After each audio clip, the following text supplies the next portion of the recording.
The first handful of dirt hit her mother's coffin.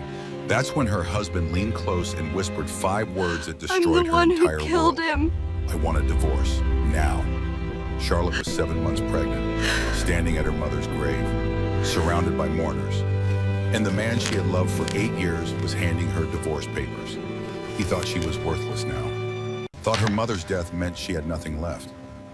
He had no idea. Your uncle because in changed 48 his will hours, right before Charlotte he would died. discover a secret so shocking, Everything now so belongs to impossible, you. that it would change everything. It's over, Derek. Her mother wasn't a retired school teacher The living on a evidence pension. doesn't lie, She was and a hidden neither billionaire, does she. worth $900 million. You've lost and she had everything. left every single penny to Charlotte. What happens when a man throws away a fortune he never knew existed? What happens when a broken woman rises from the ashes of betrayal? Stay with me until the end, because this story will leave you breathless. The first handful of dirt hit her mother's coffin. That's when Derek leaned close and whispered, I want a divorce. My lawyer's waiting in the parking lot. Charlotte Weston felt the words enter her ear, but they didn't make sense. Not here, not now. Not standing at the edge of her mother's grave with 30 mourners watching and a minister reciting the 23rd Psalm. She turned her head slowly, looked at her husband of 8 years. His face was blank, impatient, like he was waiting for a bus that was running late. What did you say? She whispered back. Derek pressed something into her hand. Paper, thick and official. She looked down and saw her name typed in coal black letters. Charlotte Marie Weston, respondent. Divorce papers. At her mother's funeral. The baby kicked hard against her ribs. 7 months pregnant, and her unborn child was protesting what her brain couldn't yet process. The minister's voice droned on. Yea, though I walk through the valley of the shadow of death, I will fear no evil. Evil, yes, that's what this was. Pure evil dressed in a $3,000 suit and Italian leather shoes. Charlotte's fingers closed around the papers, crumpling them slightly. She couldn't drop them, couldn't throw them, couldn't move at all. The September wind carried the scent of fresh-turned earth and dying flowers. Gray clouds threatened rain from above. Everything was ending. Her mother's life, her marriage, the future she had imagined. All of it ending. Eleanor Weston was being lowered into the ground. 67 years old, retired school teacher who had taught chemistry to 3 generations of students at Jefferson High School. Beloved mother, the only parent Charlotte had left since her father died in a car accident when she was 3 years old. Charlotte had spent the last 6 months watching cancer eat her mother alive, had held Eleanor's hand through chemotherapy, had learned to change IV bags and administer pain medication, had slept on a cot beside her mother's hospital bed for the final 2 weeks. And through it all, Derek had been distant, distracted, always somewhere else. Now she knew why. The minister said amen. People began to move, a line formed to offer condolences. Charlotte stood frozen, paralyzed by shock. Her best friend Maggie appeared at her elbow. Margaret Collins. They had been friends since freshman year of college. Through failed relationships and career changes and the 1,000 small disasters that made up a life. Charlie, Maggie's voice was sharp with concern. Charlie, what's wrong? You're white as a sheet. Charlotte thrust the papers toward her friend, couldn't speak, could barely breathe. Maggie's eyes scanned the document, her expression transformed from concern to confusion to rage in the span of 3 seconds. That son of a bitch, she hissed. Charlotte looked for Derek. He was already walking away. Moving through the headstones toward the parking lot, his phone pressed to his ear. She could see his shoulders shaking. He was laughing at his mother-in-law's funeral while his pregnant wife held divorce papers. He was laughing at something someone said on the phone. Charlotte's sweetheart, an elderly woman appeared before her, Mrs. Patterson from the church, white hair and kind eyes in a hand that trembled as it reached for Charlotte's arm. Your mother was such a wonderful woman. She talked about you constantly. So proud of you and that grandbaby on the way. Charlotte heard herself respond. Thank you for coming. The words came from somewhere outside herself. Some autopilot function that knew how to behave at funerals even when your world was collapsing. More mourners approached, more hands to shake, more condolences to accept. Charlotte moved through the motions like a sleepwalker, nodding, thanking, pretending to be present, all while clutching divorce papers against her pregnant belly. Maggie stood guard beside her, intercepting the more persistent well-wishers, making excuses. She's exhausted. The pregnancy, the loss, you understand. Everyone understood. Everyone nodded sympathetically. No one knew the real reason Charlotte couldn't speak. The cemetery workers waited at a respectful distance, 3 men in work clothes leaning on shovels. They had a job to finish, more graves to dig. The business of death didn't pause for personal tragedy. Charlotte watched them begin to fill her mother's grave. Each shovelful of dirt was another goodbye, another piece of Eleanor disappearing forever. She should be crying, she knew that. The tears had flowed freely for months. During the diagnosis, through the treatments, in the final days when Eleanor drifted in and out of consciousness. But now, standing at the grave, Charlotte felt nothing but a vast and terrifying emptiness. The shock had frozen everything. Grief, fear, anger, all of it locked away behind walls of ice. "We need to go," Maggie said finally. "You need to sit down, eat something. You're carrying a baby, Charlie." Charlotte let herself be led away, one foot in front of the other, past rows of headstones marking other people's losses, past elaborate monuments and simple markers, past the section reserved for veterans where American flags fluttered in the wind. The parking lot was nearly empty now.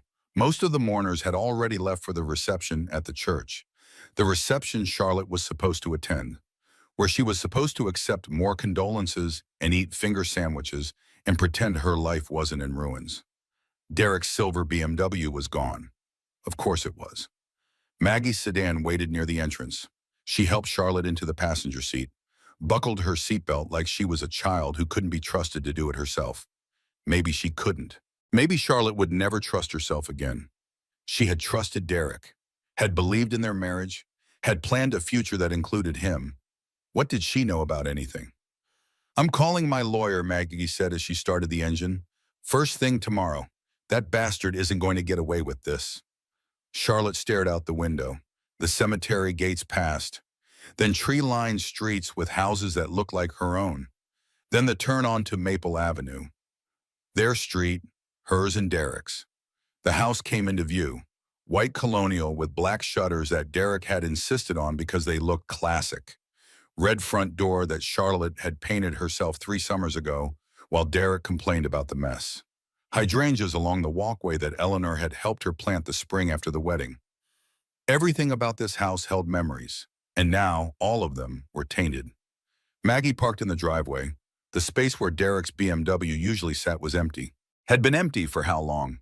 Charlotte tried to remember the last time she'd seen his car here and couldn't. "Do you want me to come in with you, Derek?" Maggie asked. "Please, Vaya." They walked up the front steps together. Charlotte's key turned in the lock. The door swung open onto darkness. The house was silent.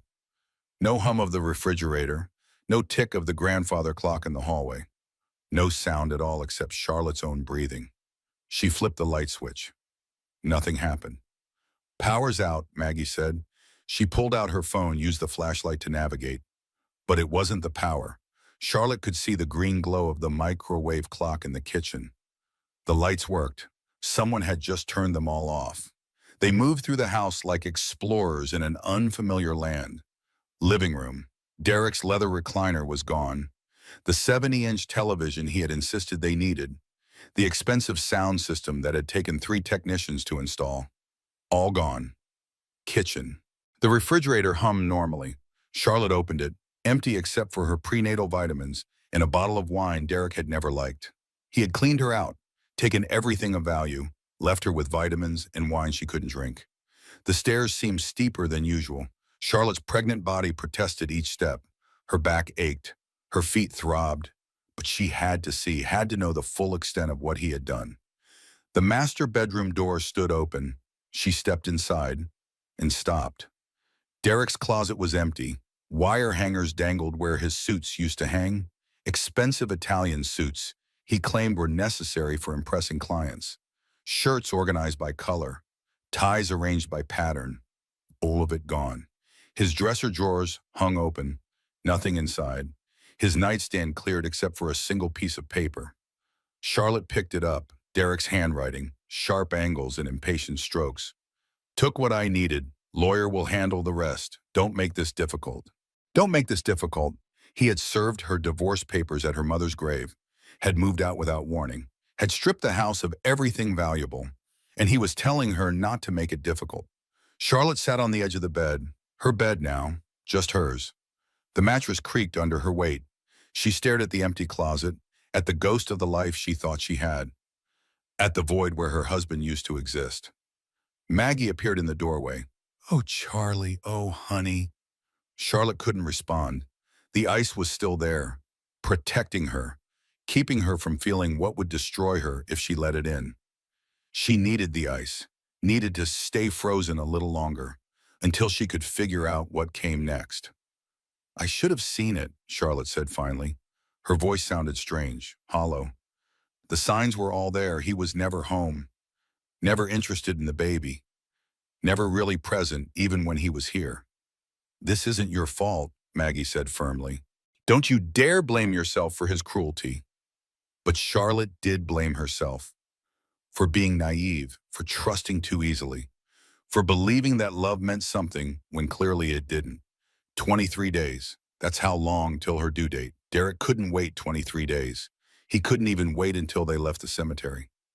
Charlotte looked down at her pregnant belly, her daughter or son. She hadn't wanted to know the sex, had wanted it to be a surprise, something joyful to anticipate.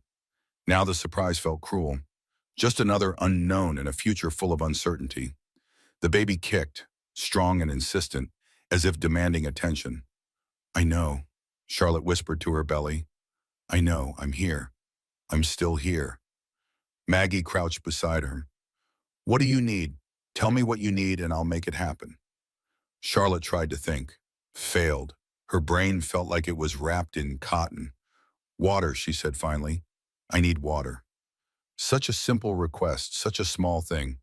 But it was something, a place to start. Maggie hurried downstairs. Charlotte could hear her moving through the kitchen, running the tap. Alone for a moment, Charlotte finally let herself look at the divorce papers still clutched in her hand. Wrinkled now, damp from her sweating palm, she smoothed them out, read the words. Petitioner requests dissolution of marriage. Irreconcilable differences.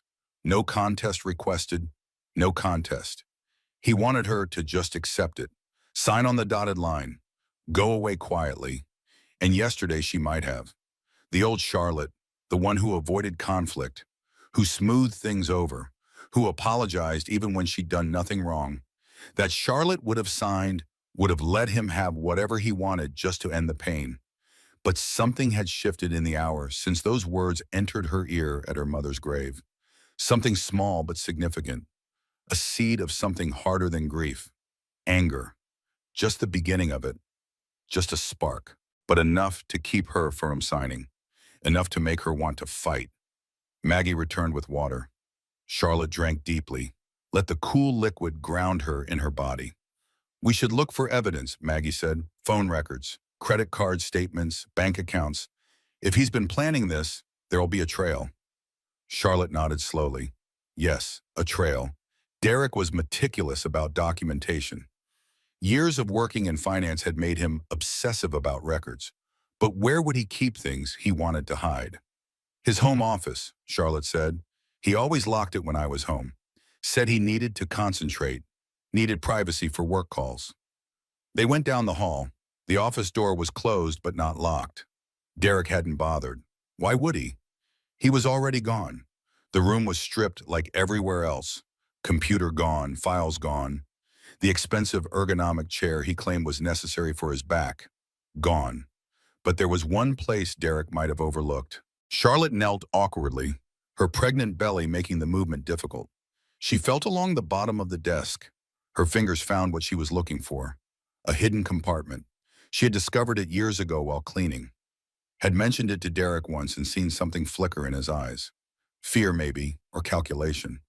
She had never mentioned it again, and clearly he had forgotten. The compartment opened with a click. Inside, a single folder. Charlotte pulled it out, opened it with trembling hands. Credit card statements for an account she had never seen. Billed to an address she didn't recognize. Charges going back years. Restaurants she'd never been to. Hotels in cities Derek claimed to visit for work. A jewelry store, a lingerie shop. An apartment rental in downtown. An apartment. Derek had been paying rent on an apartment she knew nothing about. Charlotte flipped through the pages. The charges told a story of lies and betrayal, and a double life carefully hidden from his trusting wife. She wasn't looking for this. Not consciously, but she had found it anyway, and now she couldn't unfind it. Maggie peered over her shoulder. What is that? Proof, Charlotte said. Her voice was steadier now, colder. Proof that this didn't just start. Proof that he's been lying for years. She kept flipping. Found another document. A lease agreement for an apartment downtown. 2 bedrooms, in-unit laundry, parking included. The tenant was listed as Derek Weston. The co-tenant was listed as Vanessa Clark. Charlotte didn't recognize the name, but she knew what it meant, what it had to mean. There was someone else. Had been someone else. Maybe for years. At the bottom of the folder, one final item. A small velvet box. Charlotte opened it. Inside, a ring. Diamond solitaire. At least 2 carats. Much bigger than the ring Derek had given her 8 years ago. An engagement ring. For the other woman. Charlotte stared at the diamond. Let it catch the fading afternoon light. Wondered how much of her money had paid for it. Because it was her money. Had always been her money. Derek had never made much despite his expensive tastes. Charlotte's salary as a graphic designer had paid most of their bills. Her inheritance from her grandmother had bought this house. And now Derek was using her resources to buy jewelry for his mistress. The anger grew. No longer a spark. A flame now, small but building. Charlotte had closed the box, put it back in the folder, stood up slowly, carefully, one hand on her belly. I want all of this copied, she said, before he realizes he left it behind. Maggie nodded. I'll handle it. You should rest. You've been through too much today. Charlotte didn't argue. She was exhausted, bone-deep tired in a way sleep couldn't fix. She returned to the master bedroom, lay down on top of the covers, stared at the ceiling. The shock was fading. The ice was melting. And underneath, the pain was waiting. Her mother was dead. Her husband was gone. Her marriage had been a lie from the beginning. And in 23 days, she was going to have a baby, alone. Charlotte pressed her hand against her belly, felt her child move inside her, a flutter of life in the midst of so much death. It's going to be okay, she whispered, not sure if she was talking to the baby or to herself. Somehow, some way, it's going to be okay. She didn't believe it, not yet, but saying the words felt important, felt like planting a flag in hostile territory. This was her life now. Whatever came next, she would face it. She had no other choice. The phone rang at 7:43 the next morning. Charlotte hadn't slept, not really. She had drifted in and out of consciousness, haunted by dreams that mixed her mother's funeral with Derek's departure into one long nightmare of loss. Maggie had stayed in the guest room, refusing to leave, refusing to let Charlotte face this first morning alone. The sunlight streaming through the windows felt wrong, too bright, too cheerful for a world that had ended. Charlotte reached for her phone. Unknown number. Normally she would let it go to voicemail, but normal had ceased to exist. Hello? Her voice was rough from crying she didn't remember doing. Mrs. Weston. A man's voice, deep, professional. This is Theodore Blackwell. I was your mother's attorney. Charlotte sat up slowly. Her pregnant belly made every movement awkward these days. My mother's attorney? Yes. We met briefly at the hospital last month. You were in the hallway when I came to update her paperwork. I don't expect you to remember. It was a difficult time. Charlotte searched her memory, found a vague image of a tall man with silver hair, distinguished, carrying a leather briefcase. I remember, sort of. I'm calling because there are urgent matters regarding your mother's estate, matters that require immediate attention. He paused. The silence felt weighted. I need to see you today if possible. In my office. And Mrs. Weston, this is quite important. You should come alone. The request struck Charlotte as strange. Estates were usually straightforward affairs, especially for someone like Eleanor, who had lived modestly on a teacher's pension. What kind of matters? Charlotte asked. Another pause. Longer this time. The kind I can't discuss over the phone. Please trust me when I say this meeting will answer questions you don't even know you have yet. Can you be here at 11? Charlotte looked at the clock. 3 hours. Enough time to shower and dress and pretend to be functional. All right, what's the address? Theodore gave her the information. Downtown, the financial district, an address Charlotte recognized as one of the more prestigious office buildings in the city. And Mrs. Weston, his voice softened slightly. I want you to know that your mother was one of the finest people I've ever known. What I have to tell you today will be difficult, but I believe it will also be a gift, her final gift to you. The line went dead before Charlotte could respond. She stared at her phone. Her final gift. What could that possibly mean? Maggie appeared in the doorway, still in yesterday's clothes. Who was that? My mother's lawyer. He wants to see me today. Want me to come? Charlotte shook her head. He specifically said to come alone. I don't understand why, but he seems serious about it. Maggie frowned. That's strange. Everything is strange right now. Charlotte pushed herself out of bed. I need to shower. I smell like cemetery dirt and grief. I'll make breakfast. You're eating for two, remember? Charlotte didn't feel hungry, hadn't felt hungry since Derek's whisper at the graveside. But Maggie was right. The baby needed nutrients, even if Charlotte couldn't taste them. The shower helped, hot water washing away the physical residue of yesterday, even if it couldn't touch the emotional wreckage. Charlotte stood under the spray for a long time. Let the steam fill her lungs. Let the heat loosen the tension in her shoulders. When she finally emerged, she felt almost human, almost functional. She dressed carefully. Black dress she'd worn to the funeral. It still fit despite her pregnancy. Flat shoes because her back couldn't handle heels anymore. Minimal makeup to hide the evidence of sleepless crying. Breakfast was eggs and toast that tasted like cardboard. Charlotte forced herself to eat while Maggie watched with worried eyes. You'll call me after, Maggie said. Tell me what's going on. Of course, and if you need anything, anything at all. I know. Charlotte reached across the table, squeezed her friend's hand. Thank you for staying, for being here. I don't know what I would do without you. You'd survive, Maggie said firmly. You're stronger than you know, Charlie. You've always been stronger than you know. The words echoed something her mother used to say. Charlotte felt tears prick her eyes and blinked them away. No more crying, at least not until after this meeting. The drive downtown took 30 minutes. Charlotte parked in a structure across from the office building. Sat in Murphy for 5 minutes, gathering her courage. Whatever Theodore Blackwell had to tell her, it would change something. She could feel it in her bones. Some shift coming that would alter the landscape of her life yet again. She was so tired of change, of loss, of the ground shifting beneath her feet, but there was nothing to do except go forward. The building was all glass and steel and money. The lobby featured a marble fountain and original artwork, security guards in blazers instead of uniforms. Charlotte gave her name to the receptionist, was directed to the 10th floor. Private elevator, no less. Theodore Blackwell's office occupied the entire southeast corner of the building. Views of the city skyline stretched to the horizon. The furniture was antique, the carpet plush enough to sink into. This was not the office of a small-time attorney who handled teacher estates. Theodore rose from behind his desk when she entered, tall and silver-haired, just as she vaguely remembered. But his eyes were the surprise, warm and kind and full of something that looked almost like excitement. Mrs. Weston, thank you for coming on such short notice. He gestured to a leather chair. Please sit. Can I get you anything? Tea, water, coffee? Just water, please.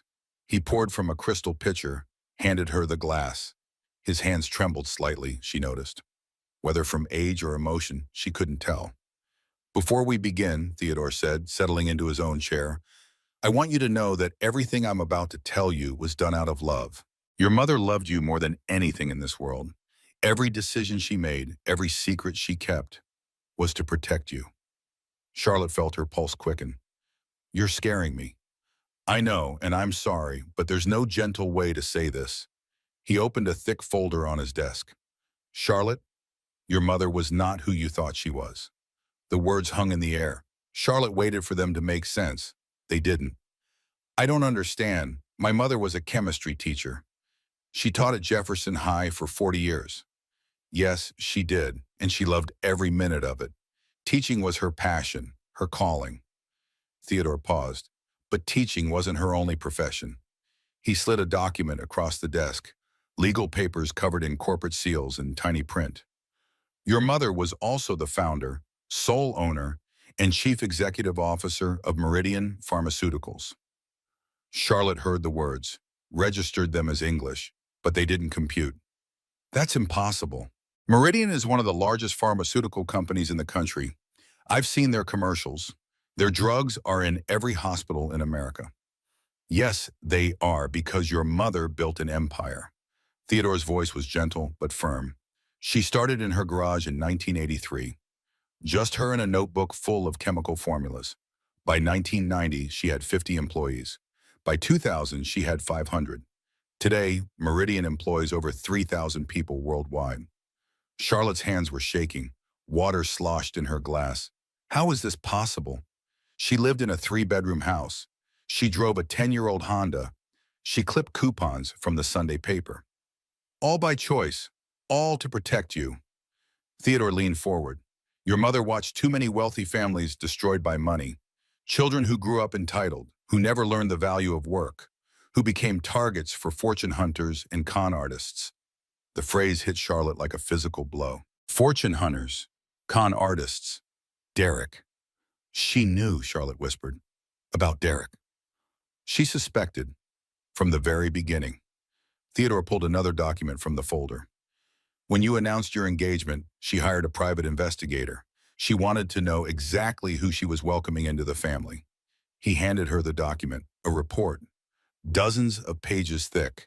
Charlotte flipped through with numb fingers. Derek's face stared out from photographs. His credit history, his gambling debts, his prior relationships, his financial problems stretching back years before they met.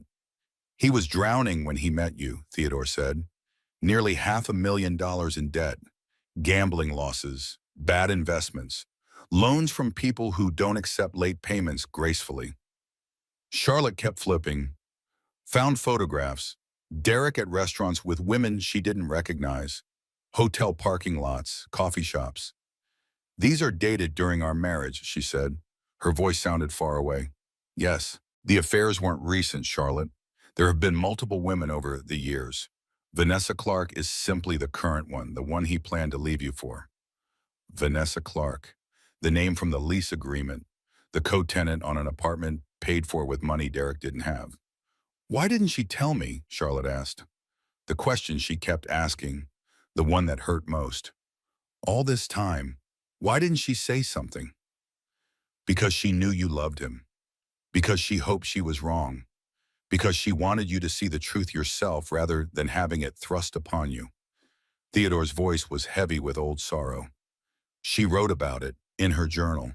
She agonized over that decision every day. He pulled out another document, a photocopy of a handwritten page. This is from 3 years ago, after Derek convinced you to take out a home equity loan for his investment opportunity. Your mother was frantic. Charlotte read her mother's words. I wanted to tell her today. About Derek, about the money, about everything. But I stopped myself. Some truths can only be discovered, not taught. If I tell her, she will defend him. She'll think I'm interfering. She has to see it herself. I just pray she sees it before it's too late. The journal entry blurred through Charlotte's tears. Her mother had seen everything, had known everything, had watched from the sidelines, unable to help, unwilling to interfere. And now she was gone. And Charlotte was alone with the truth. How much? Charlotte asked. Her voice was barely audible. How much is the company worth? Theodore took a deep breath. At the time of your mother's death, Meridian Pharmaceuticals was valued at $912 million, all of which now belongs to you. The number didn't register, couldn't register. It was too large, too impossible. $912 million. Charlotte's mother, who argued with the cable company over $3. Who saved rubber bands and twist ties? Who refused to buy name brand cereal because the store brand was 20 cents cheaper? That woman had been worth nearly $1 billion. There's more, Theodore said gently. Real estate holdings across 12 states. A brownstone in Manhattan that's been vacant for 15 years, ranch land in Montana, a beachfront villa in Malibu, a private island in the Caribbean. Stop. Charlotte held up her hand. Please, I can't. This is too much. Theodore nodded, sat back, let her breathe. Charlotte stared at the documents spread across his desk. The evidence of a double life so complete, so thorough, that even her own daughter had never suspected. How? How had Eleanor done it? How had she built an empire while grading chemistry papers? How had she hidden billions while living on a teacher's salary? How did no one know, Charlotte asked finally. This company is publicly visible. People must have known who owned it. 17 holding companies, Theodore explained. 17 layers of corporate protection. Your mother structured everything through a web of legal entities so complex that even I don't fully understand it.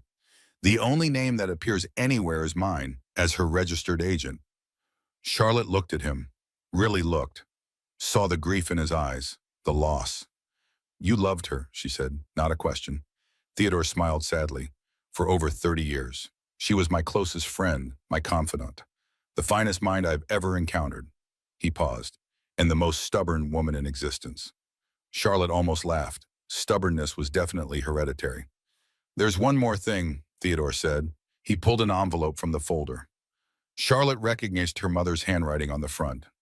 Her name, in Eleanor's elegant script. She left you a letter. She wrote it 3 years ago around the time of that journal entry. She asked me to give it to you after she was gone. Charlotte took the envelope with trembling hands, held it for a moment. Her mother's final words, her last communication. She wasn't ready, might never be ready, but she opened it anyway. My darling girl, if you're reading this, I'm gone and you've learned my secret. I know you must be confused, angry maybe, hurt that I kept this from you. Please try to understand. I hid my fortune because I wanted you to be loved for yourself, not your money. I've seen too many families destroyed by wealth, too many children who grew up not knowing who their real friends were, who married people who only wanted their bank accounts. I feared I failed with Derek. From the beginning, something about him troubled me. He never looked at you the way a man should look at his wife, never seemed interested in your dreams, only his own. But I couldn't tell you. You loved him, you believed in him, and I hoped, desperately hoped, that I was wrong. If you're reading this, I probably wasn't wrong. And I'm sorry. Sorry I couldn't protect you from that pain. Sorry I couldn't be there to help you through it. But Charlotte, you have strength you don't know yet. I've seen it. In the way you care for others. In the way you face challenges. In the core of who you are. The company is yours now. Not just the money, but the responsibility. 3,000 employees depend on Meridian. Millions of patients depend on our medications. I'm trusting you with all of it. Make it mean something. Make me proud. And know that wherever I am, whatever comes next, I love you. I have always loved you. I will always love you. Mom. Charlotte read the letter 3 times. Let the words sink into her bones. Her mother had known, had worried, had prepared for this moment while hoping it would never come. And now Charlotte was alone with an empire and a broken heart. What happens now, she asked Theodore. That's up to you. The transfer of assets will take several weeks to complete. In the meantime, I suggest we keep this information private. The press will find out eventually. When Meridian files the ownership change paperwork, it will become public record. Charlotte thought about Derek, about the divorce papers still sitting on her nightstand, about the man who had calculated his exit so carefully. He had no idea what she had inherited, no idea what he had thrown away. How long can we keep it quiet, she asked. A few weeks, maybe a month if we're careful. A month, 4 weeks, time to prepare, time to plan, time to become someone who could handle what was coming. Do it, Charlotte said. Keep it quiet as long as you can. Theodore nodded. And Derek, do you want me to handle the divorce proceedings? Charlotte thought about the folder of evidence, the credit card statements, the apartment lease, the engagement ring meant for another woman. I want everything documented, she said. Her voice was stronger now, harder. Every affair, every lie, every dollar he spent on women who weren't his wife. When this goes to court, I want the judge to see exactly who Derek Weston really is. Theodore smiled. For the first time, There was something fierce in his expression. Your mother would be proud. Charlotte gathered the documents, placed them carefully in her purse, stood to leave. At the door, she turned back. Thank you for everything you did for her, for being her friend. Theodore's eyes glistened. It was an honor. And Charlotte, if you need anything, anything at all, I'm here, day or night. Charlotte nodded, then walked out into a world that had changed completely in the span of 1 hour. She sat in her car for 45 minutes, not crying, not planning, just breathing. Her mother was a billionaire, her husband was a liar. She was 7 months pregnant, and nothing would ever be the same again. The following weeks moved in a blur of documents and revelations. Charlotte spent hours each day in conference rooms that smelled of money and power. Lawyers explained things she barely understood. Accountants presented numbers that looked like typos. The scope of Eleanor's empire revealed itself piece by piece, like a curtain slowly rising on a stage set that kept getting bigger. Properties first. Theodore spread maps across the conference table, pointing out real estate holdings. The brownstone in Manhattan, 4 stories in one of the most expensive neighborhoods in the world, empty for 15 years but perfectly maintained, worth approximately $47 million. Ranch land in Montana, 8,000 acres of pristine wilderness. A private retreat Eleanor had visited twice a year, telling Charlotte she was attending educational conferences. The beachfront villa in Malibu, 3 bedrooms with floor-to-ceiling windows facing the Pacific, a small private beach, security systems that would satisfy a head of state. The private island in the Caribbean, purchased in 1992 on what Eleanor had described as a whim. 75 acres of tropical paradise with a main house, 3 guest cottages, and a helicopter pad. Charlotte's mother, who complained about the price of gas, who used grocery store coupons religiously, who wore the same winter coat for 11 years because it still works fine. That woman had owned a private island.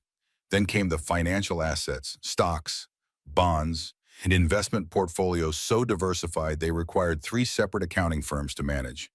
And the patents, dozens of pharmaceutical patents worth hundreds of millions in ongoing royalties, drugs that treated cancer, medications that managed chronic diseases, life-saving treatments that Eleanor had developed in her spare time while grading chemistry homework. Charlotte began to understand her mother in a new way, not just as a parent who loved her, but as a genius who had built something extraordinary while maintaining an ordinary life. How? That was the question that haunted her. How had Eleanor managed it? Theodore tried to explain. She compartmentalized. At home, she was mom. At Meridian, she was Dr. Weston. 2 completely separate identities. 2 completely separate lives. But the time, Charlotte said, where did she find the time? She didn't sleep much, never had. 4 hours a night, maybe 5. The rest she poured into work, building, creating, improving.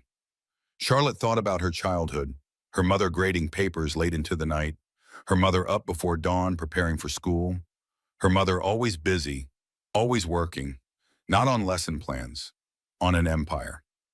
She loved every minute of it, Theodore added gently. The challenge, the problem solving, the knowledge that her work was helping people. Teaching gave her joy, but Meridian gave her purpose. Purpose. Charlotte wondered if she would ever find her own. The business meetings continued. Board members flew in from across the country to meet the new owner. They were wary at first, skeptical of this pregnant young woman who had inherited what they'd spent decades building. Charlotte couldn't blame them. She was skeptical of herself. But she listened, learned, asked questions that revealed she was smarter than she looked. Slowly, the skepticism transformed into cautious respect. Your mother was right about you, the CFO admitted after a particularly productive meeting. She said you had her brain, just needed the chance to use it. Her mother had talked about her, to these strangers, to the people who ran the company Charlotte hadn't known existed. The revelation warmed something cold in Charlotte's chest. Even in her secret life, Eleanor had been proud of her daughter. Through it all, Derek remained blissfully ignorant. His calls had stopped after Charlotte blocked his number. His lawyer's letters kept coming, demanding signatures, threatening consequences. Charlotte forwarded everything to Theodore and tried not to think about it. The news would break soon. The ownership transfer couldn't be hidden forever. But for now, in this brief window of peace, Charlotte could prepare. She read her mother's journal, pages and pages of Eleanor's handwriting, documenting 30 years of building an empire while hiding it from the world. Some entries were about business, chemical formulas and patent strategies and negotiations with foreign companies. Charlotte didn't understand most of it, but other entries were about her, about Charlotte, her mother's observations and hopes and fears. From 15 years ago, Charlotte started high school today. She's nervous about fitting in, about making friends. She doesn't know how remarkable she is, how kind and smart and capable. I hope she learns to see herself the way I see her. From 10 years ago, Charlotte brought Derek home for Thanksgiving. He's charming, too charming, the kind of charming that feels practiced. I don't trust him, but she looks at him with such love. I hope I'm wrong. From 5 years ago, Charlotte lost the baby, a miscarriage at 8 weeks. Derek seemed almost relieved. He doesn't want children, I think. He wants Charlotte, or rather, he wants what he thinks Charlotte can give him. But children aren't part of his plan. My poor girl. She's grieving alone, even with him beside her. Charlotte had to stop reading after that entry. The memory of that miscarriage was still raw. The emptiness afterward. The way Derek had suggested they try again later, as if losing a pregnancy was like missing a bus. He hadn't comforted her, hadn't grieved with her, had barely seemed to notice her pain. She should have seen it then, should have recognized the warning signs. But love makes you blind, makes you excuse the inexcusable, makes you believe in people who don't deserve belief. Never again. Charlotte promised herself that. Never again would she let someone treat her pain as an inconvenience. 2 weeks after the funeral, Charlotte felt strong enough to face the apartment. Theodore had given her the address. The love nest Derek had maintained for 18 months, where he had lived a parallel life with Vanessa Clark, while Charlotte believed he was working late or traveling for business. She went alone, didn't tell Maggie. This was something she needed to do herself. The building was nice, upper middle class, the kind of place a young professional might live. Not luxury, but comfortable. Charlotte used the key she'd found in Derek's hidden folder. Let herself in. The apartment was half empty. Vanessa had moved out quickly, according to Theodore's sources, relocated to another city for a new job, running away from the scandal, from Derek, from the mess they had created together. Charlotte walked through the room slowly, taking in the evidence of the life her husband had built without her. The bedroom. King-size bed with expensive sheets. Photographs on the nightstand. Derek smiling, Vanessa smiling. A happiness Charlotte had never seen in her own marriage. The kitchen, dishes in the sink, wine glasses, the remnants of a life interrupted. The closet. Some of Derek's clothes still hung there, things Charlotte recognized. The blue shirt she'd given him for his birthday. The tie he'd worn to her mother's funeral. He had worn her gift to Vanessa's apartment, had probably come straight here after serving Charlotte divorce papers at the cemetery. The anger rose again, hotter now, more focused. She had been such a fool, such a naive, trusting fool. Derek had never loved her, had probably never loved anyone but himself. Charlotte was a means to an end, a source of stability while he pursued pleasure elsewhere. And the baby, their baby. What would Derek have done when the child was born? Would he have played the role of devoted father while continuing his affairs? Would he have taught their son or daughter that lying was acceptable, that betrayal was normal? Thank God Charlotte had found out before the birth. Thank God her child would never know that man as a father. She left the apartment, locked the door behind her, threw the key into a storm drain. Derek's past was dead to her. All that mattered now was the future. The news broke 3 weeks after the funeral. Meridian Pharmaceuticals' heir revealed. The headline splashed across every business publication and news website. Charlotte Weston inherits $900 million following mother's secret. Double life. Charlotte's phone exploded. Calls from reporters, messages from old friends, emails from distant relatives she hadn't heard from in years. Everyone wanted something. A quote, a connection, a piece of her sudden fortune. She turned off her phone, let Theodore's office handle the media inquiries, and waited. Derek found out exactly 4 hours and 23 minutes after the news broke. Charlotte knew because Theodore was monitoring the situation. Had people watching Derek's movements, tracking his reactions. He's on his way to your house, Theodore reported by phone. Left his apartment at 11:47. Should arrive within 20 minutes. Charlotte looked around the living room. At the evidence of Derek's betrayal spread across the coffee table. At the lawyers that Theodore had sent to keep her safe. Let him come, she said. I'm ready. The doorbell rang 18 minutes later. Maggie answered. Charlotte could hear the confrontation from the living room. She doesn't want to see you. This is my house. I have every right to be here. It's her house. The mortgage is in her name. Always has been. A scuffle. Derek pushing past. Maggie's protest ignored. He appeared in the living room doorway. Red-faced, breathing hard, eyes wild with something between desperation and greed. Charlotte, Charlie, we need to talk. She looked at him. Really looked. Saw him clearly for maybe the first time. Expensive suit that he couldn't afford. Hair carefully styled to hide the thinning. The beginning of jowls around his jaw. Not the handsome young man who had charmed her 8 years ago. A middle-aged failure grasping at other people's success. Sit down, Derek. He sat. The lawyer shifted to flank Charlotte. A silent show of support. This is insane, Derek began. $900 million. Your mother was worth $900 million, and you never told me. I didn't know. How could you not know? His voice rose, accusatory. You grew up with her. You were her only daughter. How could you possibly not know? Because she hid it from everyone, including me. Derek shook his head, disbelief mixing with something uglier. This changes everything. You understand that, right? This changes absolutely everything. No, Derek, it doesn't change anything. Charlotte's voice was steady, calm. You served me divorce papers at my mother's funeral. You moved out without warning. You've been cheating on me for years. None of that changes just because I inherited money. I made a mistake. His tone shifted, softer now, pleading. I was confused, stressed about work. I didn't know what I was doing. You knew exactly what you were doing. You calculated every move, waited for my mother to die because you thought that's when I'd be weakest, most vulnerable, most likely to give you whatever you wanted. Derek's mask slipped. For just a moment, Charlotte saw the truth underneath. The cold calculation, the mercenary evaluation. Then the mask returned, the charming smile, the apologetic eyes. Let me make this right. We can work through this. Couples survive worse things than what we've been through. Charlotte stood, slowly, her pregnant belly leading the way. Here's what's going to happen, Derek. The divorce will proceed on my terms.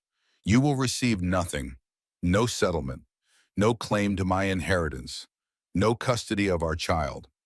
You can't, I can, and I will. Charlotte gestured to one of the lawyers. Mr. Weston, meet my legal team. They have documentation of every affair you've had during our marriage. Every lie you've told. Every dollar you've hidden or stolen or wasted on other women. The lawyer opened a folder, began laying out photographs, credit card statements, the apartment lease, the engagement ring receipt. Derek's face went pale, then red, then pale again. How did you... My mother. She investigated you before we even got married. She knew what you were. She documented everything. Charlotte watched the realization hit him, the understanding that he had never fooled Eleanor, that his entire marriage had been observed and recorded and preserved for exactly this moment. She hated me, Derek said. Your mother always hated me. She didn't hate you, she pitied you. There's a difference. The lawyers gathered the documents, returned them to the folder. Your divorce petition will proceed as filed, Theodore spoke now, from his position by the window. You initiated the dissolution of marriage. You vacated the marital home. You've documented your own intention to leave. The court will honor that intention. I want to renegotiate. The circumstances have changed. The circumstances haven't changed, Mr. Weston. You married Charlotte without knowing about her mother's wealth. You're divorcing Charlotte without claiming that wealth. Nothing has changed except your understanding of what you threw away. Derek stood. His hands were shaking. His voice cracked. This isn't over. I'll fight this. I have rights. You have the right to a divorce, Charlotte said. That's exactly what you're going to get. She walked to the front door, opened it, stood waiting. Derek looked at her, at the lawyers, at the evidence of his own betrayal spread across the coffee table. I did love you, he said, at the beginning, before everything got so complicated. Charlotte met his eyes, saw nothing there she recognized, nothing worth saving. Maybe you did, but your love came with conditions, with calculations, with escape plans and other women in secret apartments. That's not the love I deserved. That's not the love anyone deserves. Derek walked past her, paused at the threshold. You'll regret this. When the lawyers are done and the dust settles, you'll realize you made a mistake. Charlotte smiled. It wasn't a kind smile. No, Derek. The only mistake I made was marrying you, and I'm correcting that now. She closed the door, turned the deadbolt, leaned against the wood until his footsteps faded. Maggie appeared at her side. You okay? No, Charlotte admitted, but I will be. She pressed her hand against her belly, felt her daughter kick in response. We will be. Derek's world began to collapse the same day he left Charlotte's house. She didn't know this immediately, didn't see the dominoes falling one by one. But Theodore kept her informed, updates arriving like dispatches from a distant war. Robert Weston called his son to the office the morning after the news broke. Derek's father, real estate mogul, self-made millionaire, a man who had built his fortune through hard work and strategic thinking, a man who had no patience for fools. The meeting was brief. According to Theodore's sources, Derek emerged ashen-faced, shaking, like a man who had just received a terminal diagnosis, which in a way he had. Robert had laid it out clearly. The family embarrassment was unacceptable. Serving divorce papers at a funeral, being publicly revealed as a cheater, throwing away a connection to $900 million through sheer stupidity. You're not my son anymore, Robert had reportedly said. You're a cautionary tale. The financial consequences followed immediately. Robert had been supporting Derek for years, loans that never got repaid, debts quietly covered. A steady stream of money to maintain the lifestyle Derek pretended to afford. That stream was now dry. Theodore obtained copies of the documents, nearly $400,000 that Robert was demanding back, with interest. Within 90 days, Derek didn't have it, had never had it. His entire life had been built on borrowed money and borrowed time. Now both had run out. Charlotte read the reports without satisfaction. She had expected to feel something, triumph perhaps, justice served. Instead, she felt only a deep exhaustion, a weariness that went beyond pregnancy fatigue. Derek's suffering didn't undo her pain. His losses didn't restore what she had lost. The karma was appropriate, even poetic. But it changed nothing about Charlotte's own situation. She was still a pregnant woman navigating a divorce, still grieving her mother, still trying to understand an empire she had never known existed. Derek's downfall was just background noise. Vanessa's departure was confirmed the same week. She had taken the job in Boston, left Derek without a backward glance. Their relationship apparently hadn't survived the revelation that Derek was a liability rather than an asset. Gold diggers, Charlotte reflected, don't dig in empty mines. Derek tried calling from new numbers. Charlotte blocked each one. He tried showing up at the house. The security team Theodore had hired turned him away. His lawyer's letters became increasingly desperate. Demands for negotiation, requests for mediation, threats of court action that had no legal basis. Theodore responded to each with calm, devastating documentation. Evidence of Derek's infidelities, records of his hidden debts, proof of his calculated cruelty. The case was airtight. Derek had no leverage and no hope of gaining any, but he kept trying. Men like Derek always keep trying, unable to accept defeat, unable to admit they've lost. Charlotte stopped reading the updates, stopped caring what Derek did or didn't do. He was her past now, and she had to focus on the future. The future meant learning how to run a pharmaceutical empire. The board of directors convened a formal meeting 3 weeks after the inheritance was announced. 11 members seated around a polished conference table. 11 faces watching Charlotte with varying degrees of skepticism. She was 8 months pregnant now. huge and uncomfortable and more tired than she had ever been in her life. But she showed up anyway, dressed professionally, prepared extensively, ready to prove she was more than just Eleanor's daughter. "Thank you all for coming," she began. Her voice was steady despite her racing heart. "I know you have questions about the future of Meridian, about my plans, about whether the company is in good hands."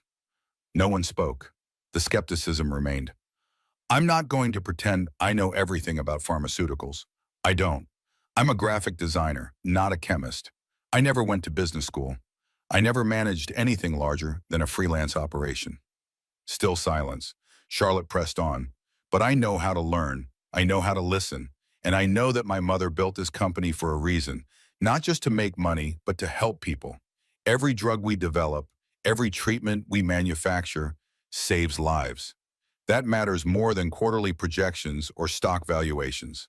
The CFO cleared his throat.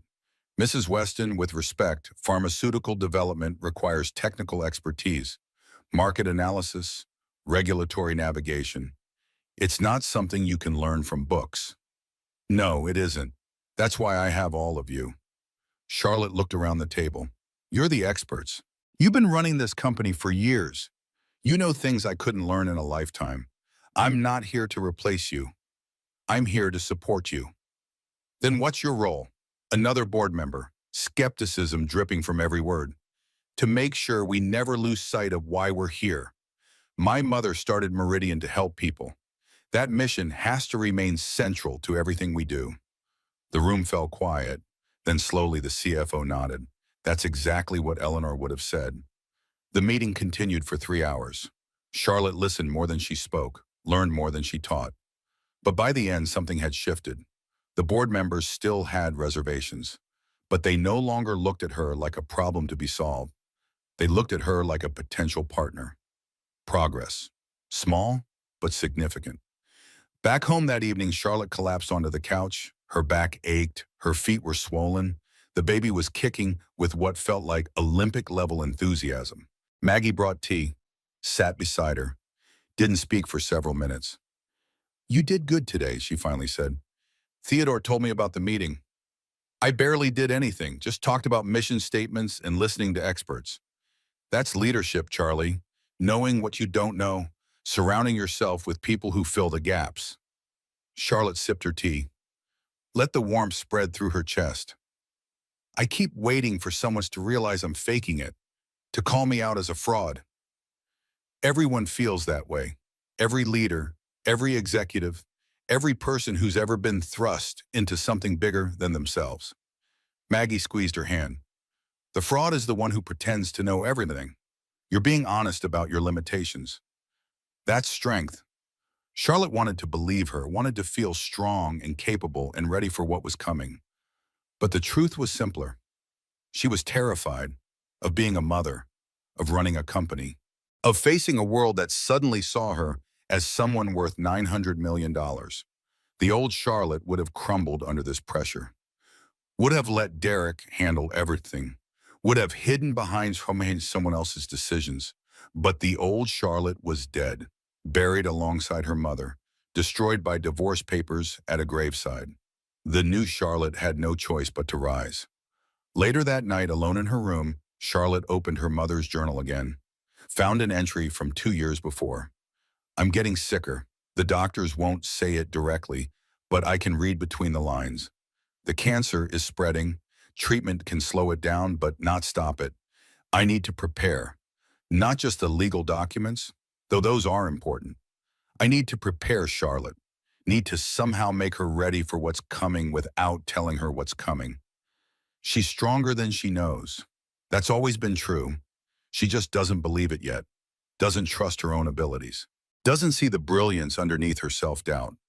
Derek doesn't help. He's always subtly undermining her, making her feel small, making her dependent on his approval. Classic manipulation tactics, though Charlotte doesn't recognize them. I want to shake her sometimes, want to scream, 'You deserve better than this.' But she has to realize it herself, has to find her own strength. I can't give it to her. I can only hope she discovers it before it's too late." Charlotte closed the journal, let the tears flow freely. Her mother had been dying. had known for years that the end was coming. And instead of focusing on herself, Eleanor had worried about Charlotte, had tried to prepare her, to strengthen her, to give her the tools she would need to survive. It had worked, not completely, not perfectly, but it had worked. Charlotte was surviving, was more than surviving, was becoming someone her mother would recognize, would be proud of. I'm doing it, Mom, she thought. I'm finding the strength you always said I had. The baby kicked, a strong movement, like punctuation. Yes, the kick seemed to say. Yes, you are. The first contraction hit at 3:17 in the morning. Charlotte woke from a dream about her mother. Eleanor had been younger in the dream, healthier, standing in a garden full of white roses. You're ready now, Eleanor had said. Remember that. When it gets hard, remember that you're ready. Then the pain had torn through her, sharp and unmistakable. Charlotte gasped, sat up in bed, pressed her hands against her belly. Too early. The baby wasn't due for 6 more weeks. This couldn't be real. Another contraction, stronger than the first. Charlotte cried out. The house was dark, silent. Maggie was supposed to be in the guest room, but she had gone home for the first time in weeks. Just one night, she had promised. Just one night to handle her own affairs. Charlotte was alone. She fumbled for her phone. Her fingers were shaking too badly to dial. She dropped it, heard it clatter onto the hardwood floor. Another contraction. The pain radiated from her lower back through her entire body. She bent double, couldn't breathe, couldn't think. Something was wrong. This was too intense, too fast. Something was very wrong. Charlotte slid out of bed. Her legs barely supported her weight. She stumbled toward the door, toward the stairs, toward her phone on the floor. Fell. She hit the hardwood on her knees. The impact sent shockwaves through her body. The baby kicked frantically, panicked. Charlotte crawled, inch by inch, toward the glow of her phone screen on the floor. Another contraction. She collapsed, pressed her face against the cold wood, waited for the pain to pass. Please. The word formed in her mind, not a prayer exactly, just desperation. Please let my baby be okay. She reached the phone, dialed 911 with trembling fingers. 911, what's your emergency? I'm pregnant, 7.5 months, having contractions. Something's wrong. Ma'am, what's your address? Charlotte gave it, heard herself speaking as if from a great distance. Help is on the way. Stay on the line with me. Is anyone there with you? No, I'm alone. The words hung in the darkness. The truth of her situation. 8 months pregnant, $900 million, and completely, utterly alone. The ambulance arrived in 11 minutes. Charlotte spent them on the floor, counting between contractions, trying not to panic. The paramedics were kind, professional. They loaded her onto a stretcher with gentle efficiency, started an IV in the ambulance, asked questions she could barely answer. The hospital was bright and loud after the darkness of her home. Nurses swarmed, monitors beeped. A doctor appeared and disappeared. Dr. Harrison arrived 20 minutes later. Charlotte's obstetrician since the beginning of her pregnancy.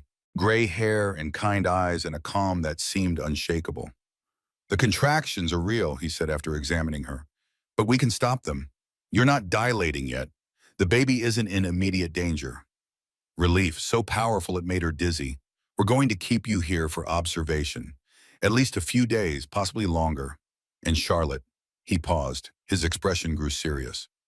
The stress is affecting your pregnancy. Your blood pressure is elevated. The baby is responding to your emotional state. You need to rest, really rest, or we could have serious complications. Charlotte nodded. She knew, had known for weeks, the divorce, the inheritance, the constant pressure. Her body had been screaming at her to slow down. She hadn't listened. Now she had no choice. They moved her to a private room. The best the hospital had. Theodore's doing, probably. Or the magic of being worth $900 million. Charlotte lay in the bed, monitors strapped to her belly, listening to her baby's heartbeat through the machine. Fast and strong. A rhythm that was the only comfort in this sterile room. She was so tired, bone-deep exhausted in a way sleep couldn't fix. The pregnancy, the grief, the betrayal, the constant, relentless pressure of becoming someone new. It had finally caught up with her. Maggie arrived 2 hours later, breathless and terrified. She had driven from the other side of the city in record time. "I'm so sorry," she kept saying. "I should have stayed. I should have been there. You can't be with me every minute. You have your own life. My life can wait. You're more important." Charlotte squeezed her friend's hand, didn't have the energy to argue. The days that followed blurred together. Tests, medications, doctors coming and going with updates that all said the same thing. Rest, reduce stress, take care of yourself. Easier said than done when your life was a hurricane. Theodore visited on the third day, bringing flowers and updates on the divorce proceedings. Derek's lawyers filed a motion for asset discovery. They want access to all your financial records. Charlotte closed her eyes. Can they do that? They can try, but our documentation of his behavior is extensive. No judge is going to award him a cent of your inheritance when we can prove he was planning to divorce you before he knew it existed. So we wait. We wait, and we win. Theo left. Charlotte stared at the ceiling, tried to find some peace in the endless beeping of machines. On the fourth day, she asked Maggie to bring her mother's journal. Reading was the only thing that helped. Eleanor's words, her mother's voice in her head, the sense of connection to someone who was gone, but not completely gone. Charlotte found an entry she hadn't read before, from 5 years ago, around the time of her miscarriage. Charlotte lost the pregnancy today. She called me crying so hard she couldn't breathe. I wanted to go to her, to hold her, to make it better somehow. But Derek answered when I arrived, said Charlotte was resting, said she didn't want visitors. I could hear her crying in the bedroom, could hear the pain through the walls. He didn't let me in, stood at the door with that smile that never reaches his eyes and told me my daughter needed space. I've never hated anyone in my life, but in that moment I hated Derek Weston with every fiber of my being.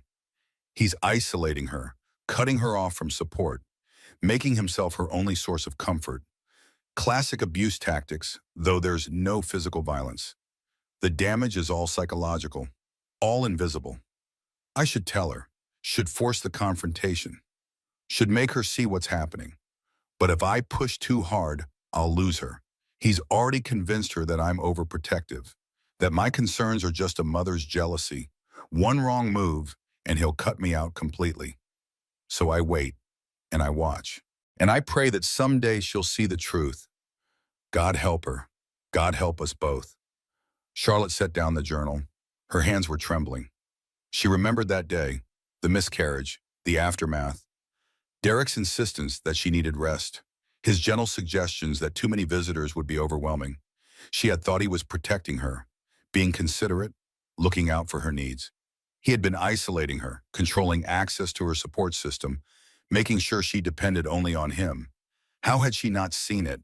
How had she been so blind? Because you trusted him, a voice in her head answered.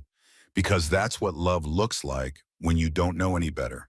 But she knew better now, could see the patterns clearly, the subtle manipulation, the gradual isolation, the way Derek had made himself essential while slowly cutting her off from everyone else. Classic abuse tactics. Her mother had named it, had seen it happening, had been powerless to stop it. And Charlotte had been the victim without even knowing it. The realization broke something inside her.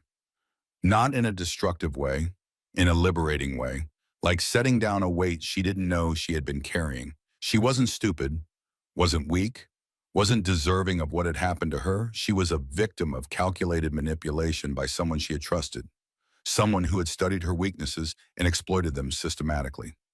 The shame she had been carrying began to lift, replaced by something fiercer, something that felt like self-respect. I deserve better than this. The thought formed clearly in her mind. I always deserve better, and I'm going to make sure I get it from now on. The baby kicked, strong and insistent. Yes, the kick seemed to say, yes, you are. Dr. Harrison released Charlotte from the hospital after 5 days. Strict orders for bed rest. No stress, no conflict. Nothing that could trigger another episode. Easier said than done. But Charlotte tried. She let Maggie handle the daily decisions. Let Theodore manage the legal battles. Let the board of directors run Meridian without her constant input. She focused instead on healing, on reading, on preparing for the baby who would arrive sooner than expected. The nursery was almost ready, pale yellow walls because she hadn't wanted to know the baby's sex, white furniture that Eleanor had helped her pick out before the cancer made shopping impossible, a mobile of silver stars that played a soft lullaby. Charlotte wound it up every night, let the music fill the room, imagined her daughter listening to it while falling asleep. Daughter, she had learned the sex during the hospital stay, had needed to know suddenly, had needed some certainty in a world full of chaos. A girl, a little girl who would carry on Eleanor's legacy, who would inherit not just the money but the strength, the intelligence, the fierce determination that had built an empire from nothing. Charlotte had already chosen a name. Eleanor, after her mother, after the woman who had protected her even when she didn't know she needed protection. Eleanor Margaret Weston, a name heavy with meaning, with history, with hope. 2 weeks into bed rest, Charlotte asked Maggie to bring her mother's things. Not all of them, just the personal items, the jewelry box, the photo albums, the small treasures Eleanor had kept close. She needed to feel connected, to remember the woman behind the fortune. Maggie brought everything in cardboard boxes. Charlotte sorted through them slowly. One item at a time, each one a memory, each one a goodbye. Her mother's wedding ring. Simple gold band, worn smooth by 40 years of daily use.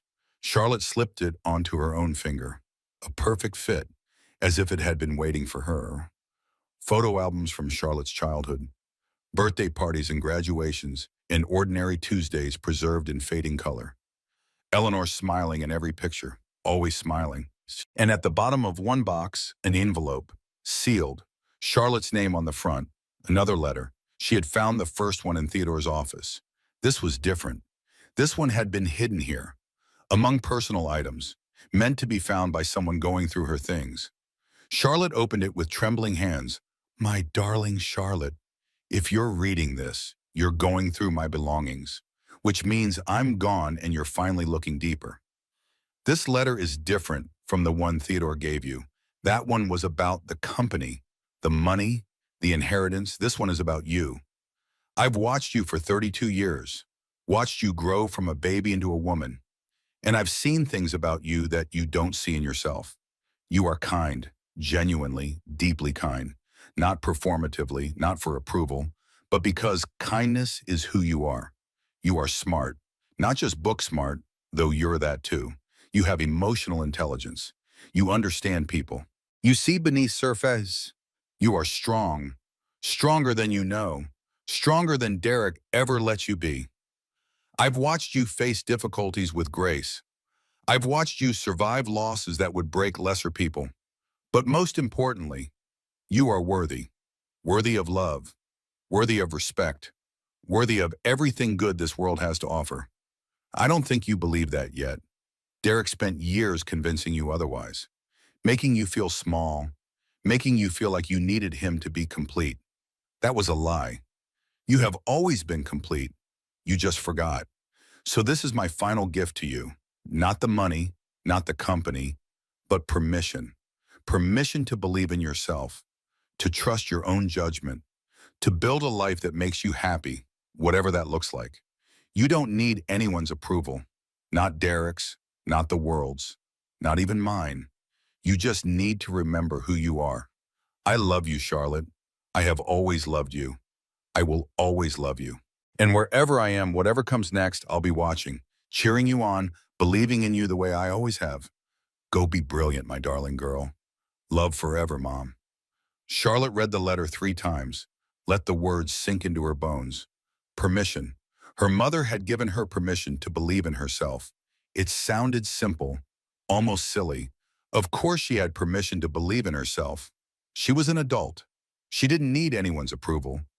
But the truth was more complicated. Derek had spent years undermining her confidence, making her doubt her own perceptions, convincing her that she needed him to navigate the world. The damage wasn't obvious, wasn't visible, but it was there, embedded in the way she second-guessed herself, in the way she apologized for having opinions, in the way she automatically deferred to others. Eleanor had seen it, had documented it in her journal, had tried in her own way to counter it. And now, with this letter, she was giving Charlotte the tools to heal. You just need to remember who you are, Who was she? Before Derek, before the wedding, before she had made herself small to fit into someone else's life. Charlotte closed her eyes, tried to remember. She had been ambitious once, had dreamed of starting her own design firm, of creating something meaningful, of building a career she could be proud of.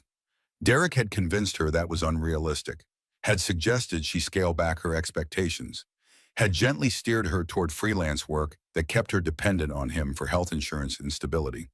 She had been confident once, had trusted her own judgment, had made decisions without constant second-guessing. Derek had questioned everything she did, had pointed out flaws in her reasoning, had made her feel like she needed his input to make even simple choices. She had been social once, had a wide circle of friends, had spent weekends at gatherings and events and parties. Derek had been uncomfortable at those events, had encouraged her to decline invitations, had gradually isolated her until Maggie was the only friend left. Charlotte saw the pattern clearly now, the systematic dismantling of her identity, the slow erosion of everything that made her who she was. But the erosion could be reversed, the damage could be healed. The woman she used to be was still there, underneath the layers of manipulation. She just needed to dig her out. Charlotte opened her eyes, looked around her mother's room, at the evidence of a double life lived with purpose and determination. Eleanor had been fearless, had built an empire while raising a daughter and maintaining the fiction of an ordinary life, had faced cancer with grace and died with secrets still intact. That fearlessness was in Charlotte's DNA. She just needed to access it. Starting now, she picked up her phone, called Theodore. I want to resume the board meetings, video conference while I'm on bed rest. I want weekly updates on all company operations. Charlotte, the doctor said no stress. Learning about my mother's company isn't stressful. It's empowering. A pause, then Theodore laughed softly. You sound like Eleanor. Good, that's exactly who I'm trying to be. The first board meeting via video call was awkward. Charlotte propped up in bed with pillows and blankets and a laptop balanced on her pregnant belly. But she was there, present, engaged. She asked questions, challenged assumptions, pushed back on decisions that didn't align with the company's mission. The board members were surprised. They had expected the hospital stay to sideline her. Instead, she came back fiercer than before. The European expansion, Charlotte said during one meeting. I've reviewed the projections. We're overextending. The head of international operations looked skeptical. The numbers support aggressive growth. The numbers support optimistic scenarios. What happens if anything goes wrong? What's our contingency? Silence around the virtual conference table. The head of international operations shifted uncomfortably. I'm not saying we shouldn't expand, Charlotte continued. I'm saying we should do it carefully. Consolidate what we have. Build a stronger foundation before we push further. The CFO spoke up. Your mother would have said exactly the same thing. She was always cautious about international markets. Charlotte nodded. She hadn't known that, hadn't had the chance to learn her mother's business philosophies, but apparently they had inherited more than genes. The meeting ended with a revised expansion plan. More conservative, more sustainable, more in line with what Eleanor would have wanted. Charlotte closed her laptop, feeling something she hadn't felt in years. Capable. She felt capable. Not because someone told her she was, but because she had proven it to herself.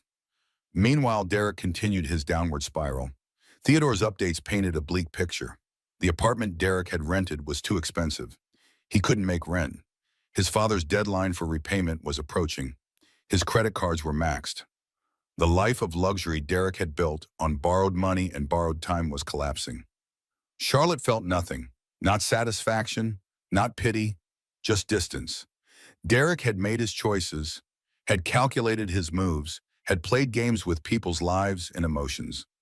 Now he was paying the price, not because Charlotte sought revenge, but because actions have consequences. Because you can't build a life on lies and expect it to last. Justice, not karma, not punishment, just the natural order of things asserting itself. Charlotte turned her attention to what mattered. Her baby, her company, her future. Derek could handle his own mess. She had better things to do. Derek made his final desperate move 3 weeks before Charlotte's due date. She was 9 months pregnant now. enormous and uncomfortable and more ready than ever to meet her daughter. The bed rest had ended 2 weeks prior. Dr. Harrison had pronounced her stable. The baby was strong. The danger had passed. Charlotte had used the time well, had learned more about Meridian than most of the board members knew, had begun to form her own vision for the company's future. She was becoming a pharmaceutical executive, not by choice, not by training, but by necessity. And surprisingly, she was good at it. The doorbell rang on a Tuesday afternoon. Charlotte was in the living room reviewing quarterly projections. Maggie was in the kitchen making lunch. "I'll get it," Maggie called. Charlotte heard the door open, heard Maggie's sharp intake of breath. "You have to be kidding me." Derek's voice, calm, practiced. "I just want to talk. 5 minutes. That's all." Charlotte stood slowly. Her pregnant belly made everything difficult now. Walking, sitting, breathing. She moved to the hallway, saw Derek standing on her porch, flowers in his hand, an expression of carefully constructed remorse on his face. "Let him in," Charlotte said. Maggie whipped around. "Are you insane? I want to hear what he has to say. One last time." Derek stepped inside, looked around at the house he had once called home. His eyes lingered on the expensive art Eleanor had quietly collected, the antique furniture, the evidence of wealth he had never suspected. "You look well," he said to Charlotte. "Pregnancy suits you." She didn't respond to the compliment. "What do you want, Derek?" "To apologize, properly, face to face." He set the flowers on the hall table. "I made terrible mistakes. I see that now. Everything that happened, the divorce papers, the timing, it was inexcusable." "Yes, it was. But I was under pressure. Work stress, financial stress. I wasn't thinking clearly." He stepped closer, his voice dropped to something intimate. "I never stopped loving you, Charlotte. Even when I was making all those wrong choices."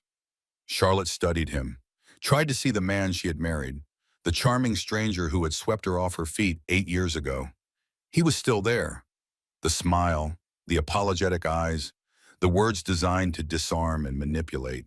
But she could see through it now, could see the calculation beneath the charm, the self-interest beneath the apology. "You don't love me, Derek. You never did." "That's not true. You loved what I represented. Stability, respectability, a safe harbor for your debts and your secrets." Charlotte's voice remained steady. "When you thought that harbor was running dry, you left. When you learned it was actually an ocean, you came back." Derek's mask flickered, a flash of irritation beneath the remorse. "I didn't know about the money. You have to believe that." "I do believe that. That's what makes it so clear." Charlotte walked to the living room, let him follow. "You calculated everything based on what you thought you knew. You waited for my mother to because you thought that's when I'd be weakest, when I'd have the least support, when I'd be most likely to give you whatever you wanted." She sat down on the couch. Let him stand, a subtle power dynamic she had learned from watching the board members interact.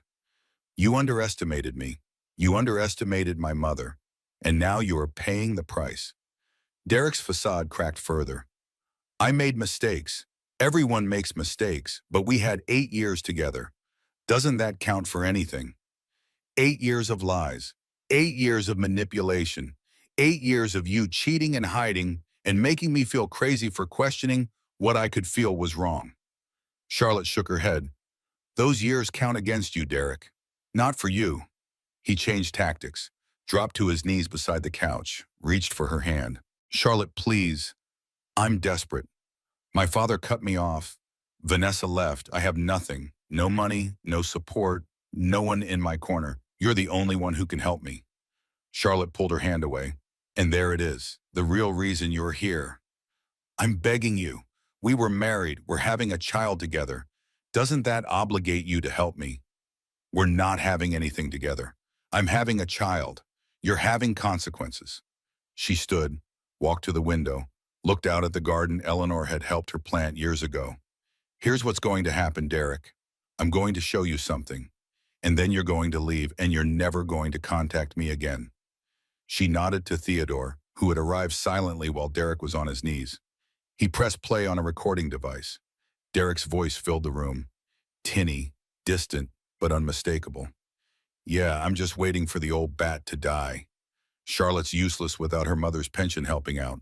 Once Eleanor's gone, I'll file papers. Get out clean. Vanessa and I have plans. Derek's face drained of color. That was recorded 3 years ago by a private investigator my mother hired. Charlotte turned from the window, met his eyes. She knew what you were, Derek. She documented everything. She was just waiting for me to see it myself. The recording continued. More damning snippets. Derek discussing his debts, his affairs, his contempt for the wife he claimed to love. When it finally ended, the silence was absolute. You called my mother the old bat, Charlotte said softly, while she was dying of cancer, while she was spending every moment she had left trying to protect me from you. Derek opened his mouth, closed it. No words came. Your divorce petition will proceed as filed, Theodore spoke now, cold and professional. You'll receive nothing, no settlement, no claim to the inheritance, supervised visitation with the child if you choose to exercise it. This isn't, you can't. I am. Charlotte walked to the front door, opened it. Goodbye, Derek. He stood slowly. His legs seemed unsteady. His face was gray. I made mistakes, he said again. His voice was barely a whisper. But I did love you. At the beginning, before everything got so complicated. Charlotte considered this, searched herself for any remaining doubt, found none. Maybe you did, but your love came with conditions, with escape plans, with secret apartments and other women and recordings of you calling my dying mother names. She shook her head. That's not love, Derek. That's ownership, and I don't belong to you anymore. He walked past her, paused at the threshold, turned back one final time. You'll regret this. When the anger fades, when you're raising a child alone, you'll wish you had given me another chance, Charlotte smiled, not kindly. No, the only regret I have is the 8 years I wasted believing in you, and I'm done wasting time. She closed the door, turned the deadbolt, listened to his footsteps fade down the driveway. It was over. Finally, completely over. Charlotte pressed her back against the door, let herself breathe. Maggie appeared. You okay? Yeah.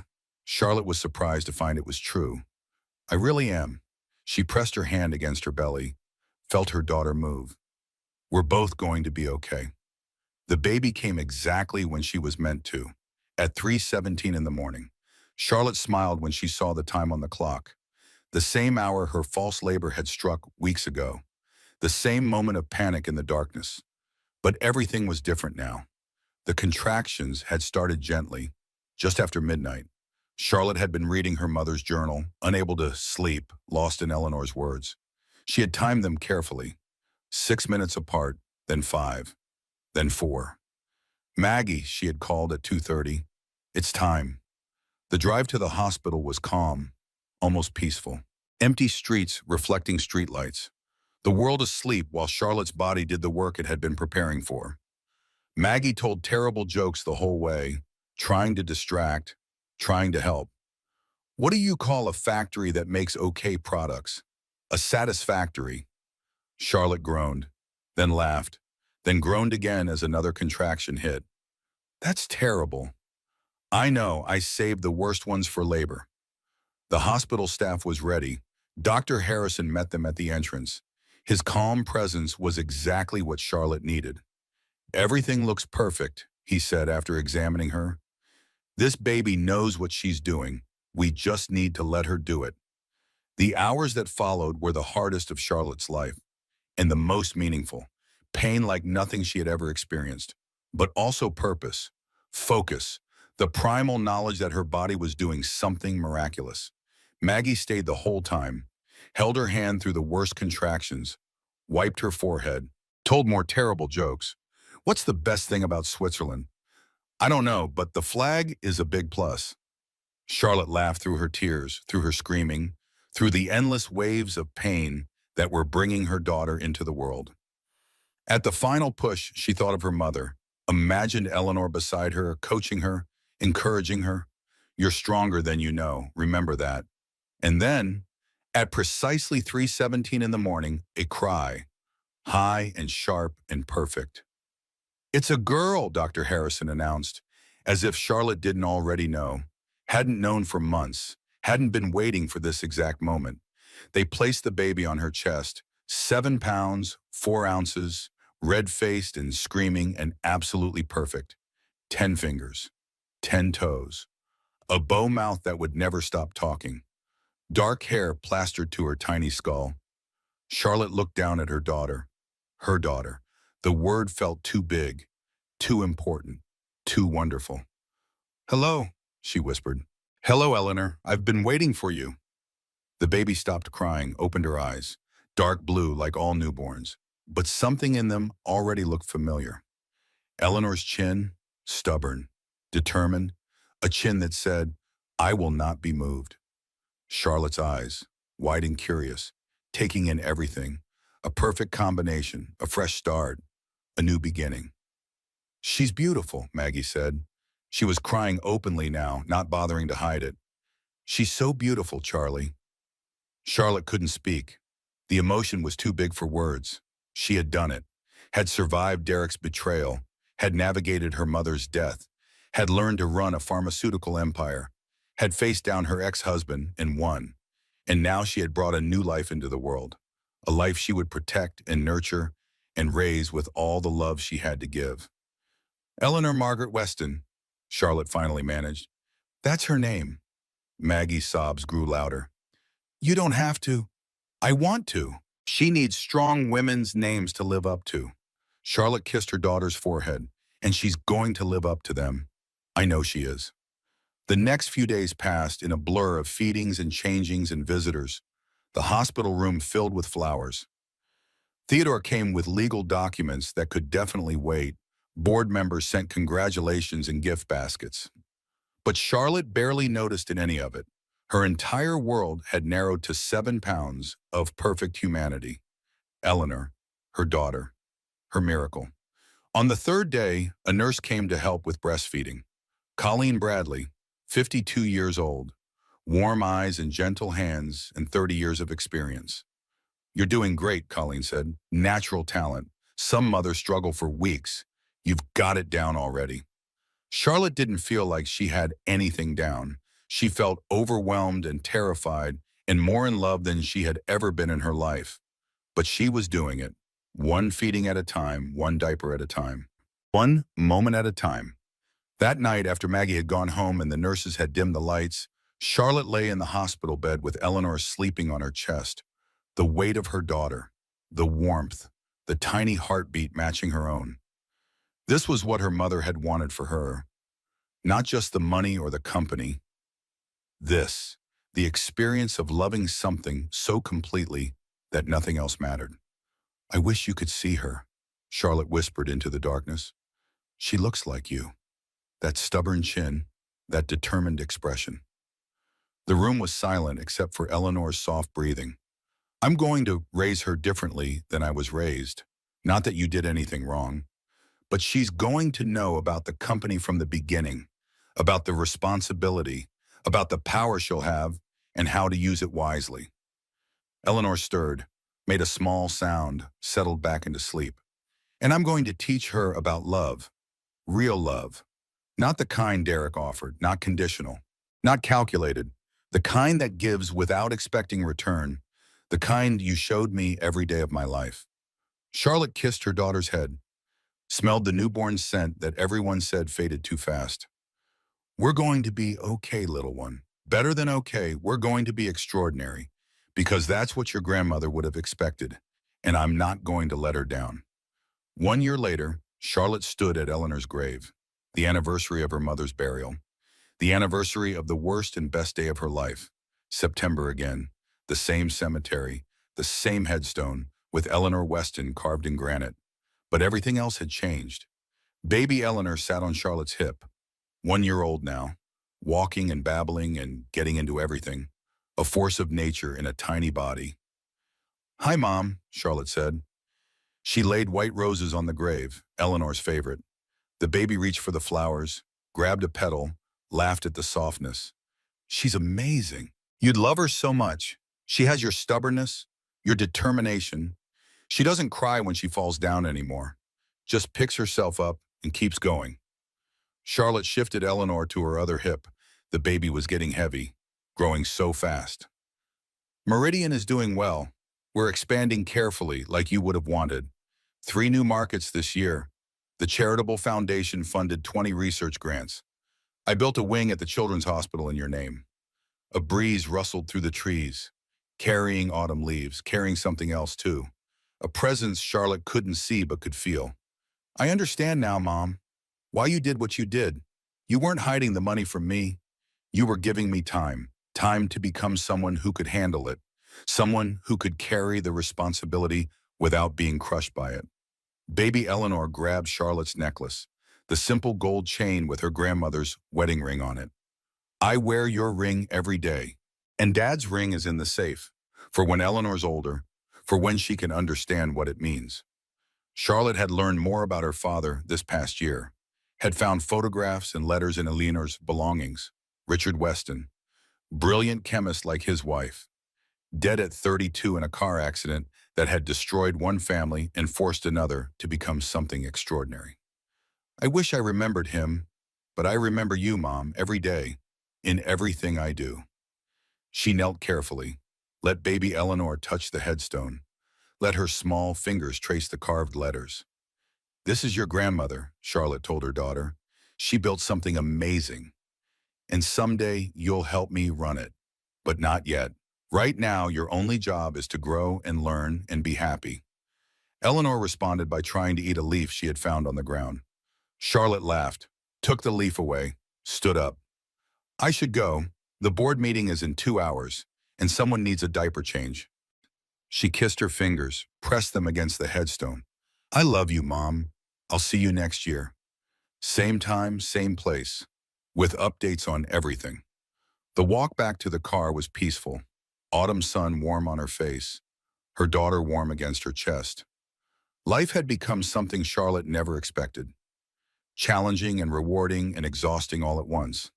She was a mother, a CEO, a philanthropist, a woman still figuring out who she wanted to be. But she was figuring it out, day by day, decision by decision, becoming someone her mother would recognize, someone her daughter could look up to. The car was parked near the cemetery entrance. Charlotte strapped Eleanor into her car seat, kissed her forehead, got behind the wheel. The board meeting went well. Charlotte had learned to project confidence even when she didn't feel it. The executives respected her now, not because of her inheritance, but because of her contributions. She had earned her place, had proven she belonged. After the meeting, Theodore stopped by her office. He did that often now. Not for business, but for friendship. I have news about Derek, he said. Charlotte looked up from her laptop. I told you I don't want updates. I know, but you should hear this. Theodore settled into a chair. He filed for bankruptcy last month. Lost the apartment, moving back to his father's guest house. Robert is letting him work in the mailroom. Charlotte considered this, tried to feel something. Triumph, satisfaction, pity, felt nothing but distance. Is that supposed to make me happy? I thought you should know the divorce is truly over. He's no longer contesting anything. No more legal threats, no more attempts to claim part of your inheritance. He never had a claim. No, but he finally accepted that. Charlotte turned back to her laptop. Thank you for telling me. Theodore hesitated. Are you all right? I'm fine, really. She looked up at him. Derek is irrelevant to me now, has been for months. What happens to him is his own business. I have other things to focus on. Theodore smiled. Your mother said something similar once, about a competitor who was trying to undermine Meridian. What did she say?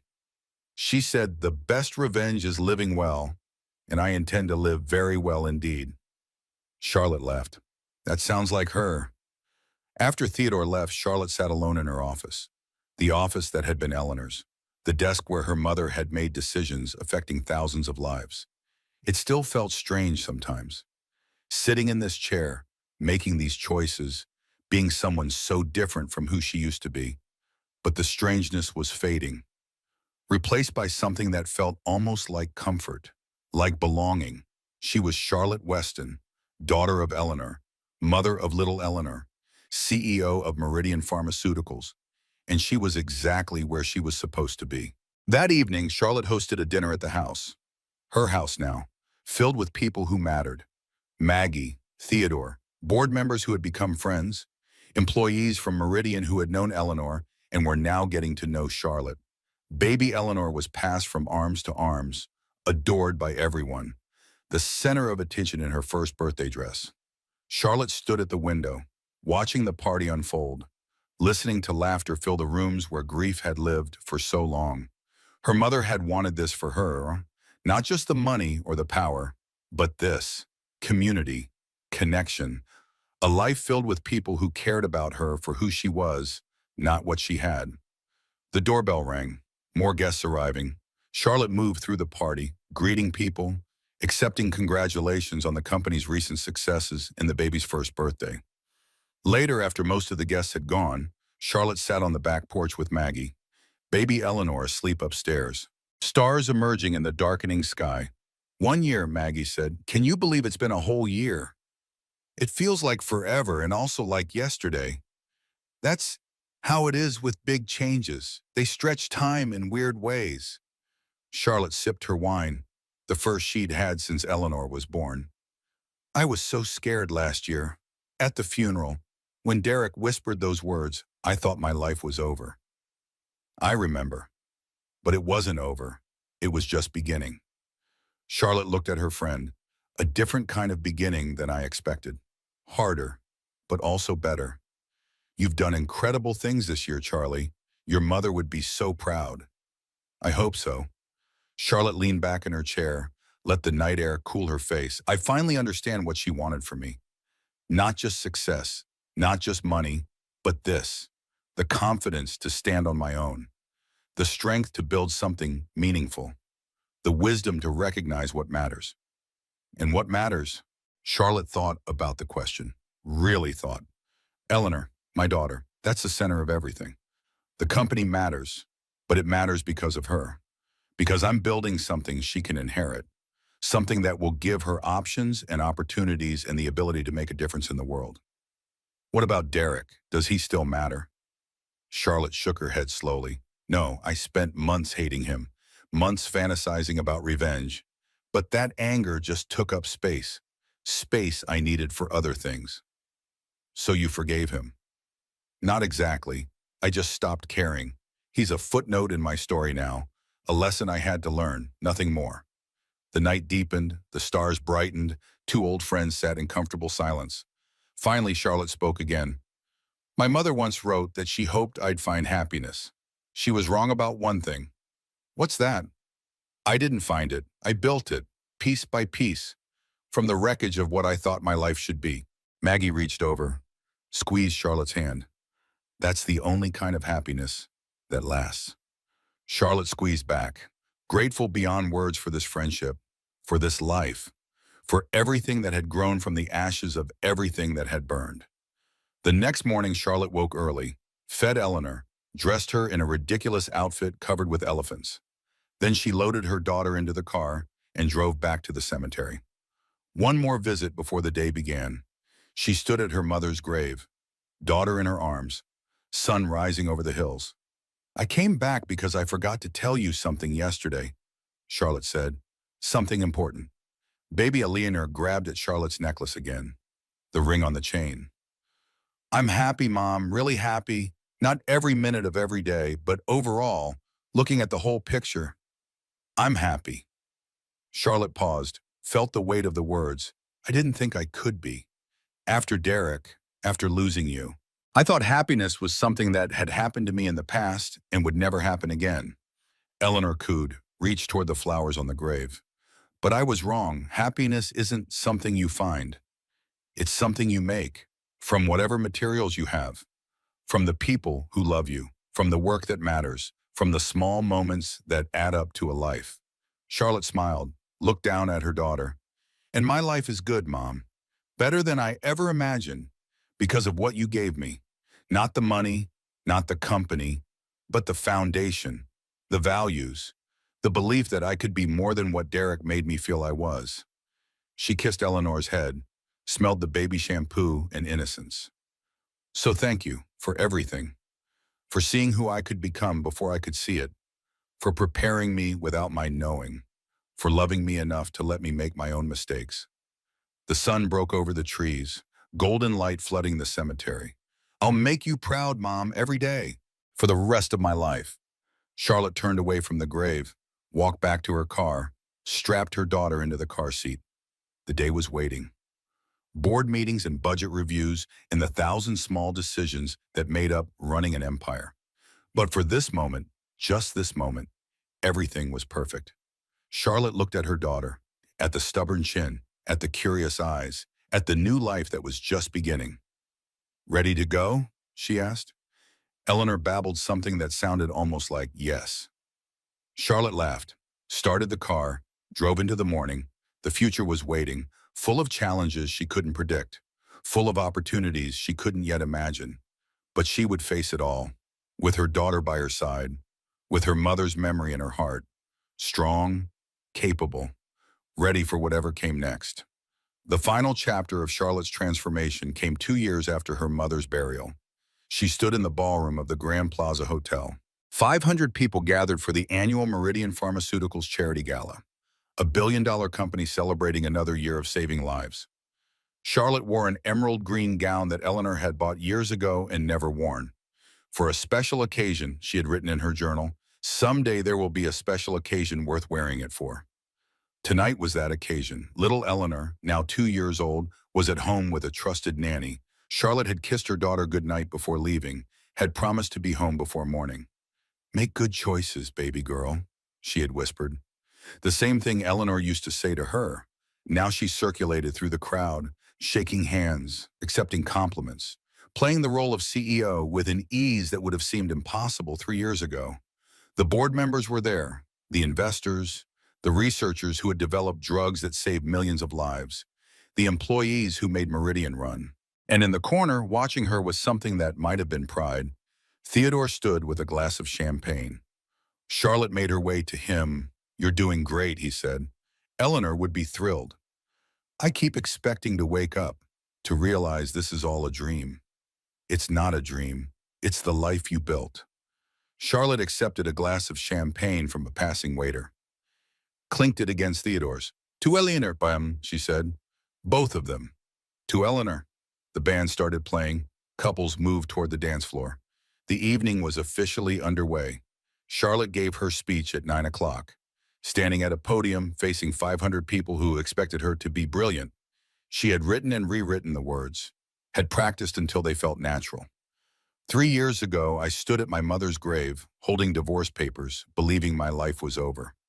Silence in the ballroom, every eye on her. I was wrong. That day wasn't an ending. It was a beginning. The beginning of becoming someone my mother always believed I could be. She spoke for 15 minutes about Eleanor, about Meridian, about the responsibility that came with wealth and power. My mother built this company to help people, not just through medicines, but through the minds she created, the communities she supported, the research she funded. Every decision she made, she asked herself, will this help or harm? Will this build up or tear down? Charlotte paused, looked out at the crowd. I ask myself the same questions now, every day, every decision, because that's what leadership means, not having all the answers, but asking the right questions, and caring enough about the answers to change course when necessary. She finished with her mother's words, the ones from the letter found in the jewelry box. My mother once told me that I was worthy, worthy of love, worthy of respect, worthy of everything good this world has to offer. I didn't believe her then. I believe her now. Charlotte raised her glass. To being worthy, all of us, each and every one. 500 glasses rose in response. The applause was thunderous. After the speech, after the handshakes and congratulations, Charlotte found a quiet corner. Needed a moment to breathe. Maggie found her there. You were amazing. I was terrified. Same thing sometimes. They stood in comfortable silence, watching the party continue without them. I got a call today, Maggie said, from Derek. Charlotte's eyebrows rose. You're kidding. Nope, he wanted me to pass along a message. Said you've blocked every number he's tried. I have. What did he want? Maggie hesitated. He wanted to say he's sorry, really sorry, not just for how things ended, but for all of it. The lease, the cheating, the way he treated you. Charlotte considered this, waited for some emotional response. Anger, satisfaction, something, felt nothing but mild curiosity. Did he say why now? After 2 years. He's in a 12-step program, making amends, step 9 or something. Charlotte laughed softly. Good for him. You don't want to respond. No, what would I say? I've moved on. I hope he has too, but his apology doesn't change anything for me. Charlotte looked at her friend. I stopped needing his apology a long time ago.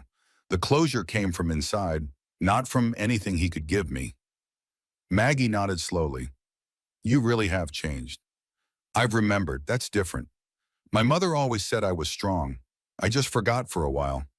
Derek helped me forget, but he couldn't keep me forgetting forever. The party wound down around midnight. Charlotte said her goodbyes, made her way to the parking garage. The drive home was quiet, city lights passing in a blur, late-night radio playing soft jazz. She thought about the evening, the speech, the 500 people who now looked to her for leadership, the responsibility that would have crushed her 3 years ago. It didn't crush her now. It lifted her. The house was dark except for the porch light. Charlotte let herself in quietly, found the nanny asleep on the couch, sent her home with extra pay. Then she climbed the stairs to Eleanor's room. Her daughter slept peacefully, arms flung wide, face relaxed.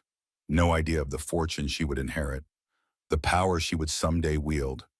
Charlotte stood in the doorway, watching, and remembering her mother doing the same thing, standing in doorways, watching Charlotte sleep, believing in a future she couldn't yet see.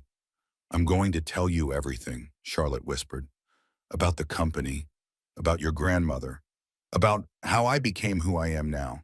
I'm not going to hide anything from you. I'm not going to let you be surprised by the weight of what you'll carry. Eleanor stirred, rolled over, kept sleeping. But I'm also going to let you be a kid for as long as possible.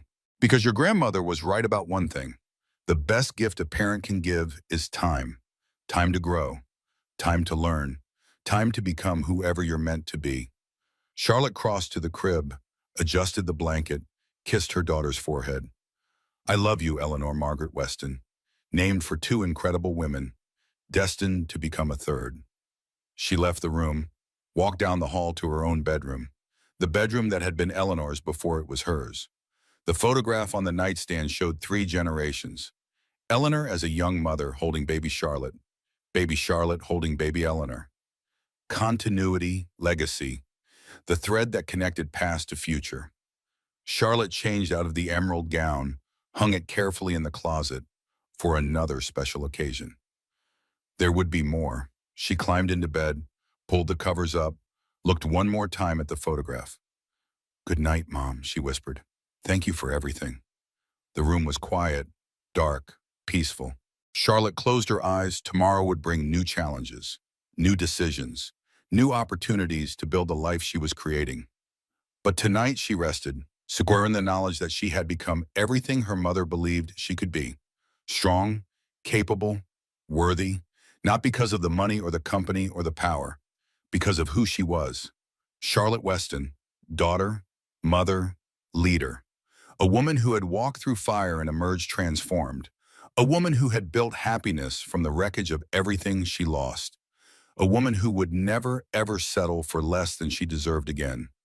And that's where Charlotte's story ends. But yours doesn't have to. If this story touched your heart, if you felt her pain and celebrated her victory, I'd love to hear from you. Drop a comment telling me your favorite moment. Was it when Derek's face went white? When Charlotte held her daughter for the first time? When she finally found her voice? Hit that like button. Share this with someone who needs to hear it today. And subscribe so you never miss another story. Until next time, remember, you are worthy, you are enough, and your story isn't over yet.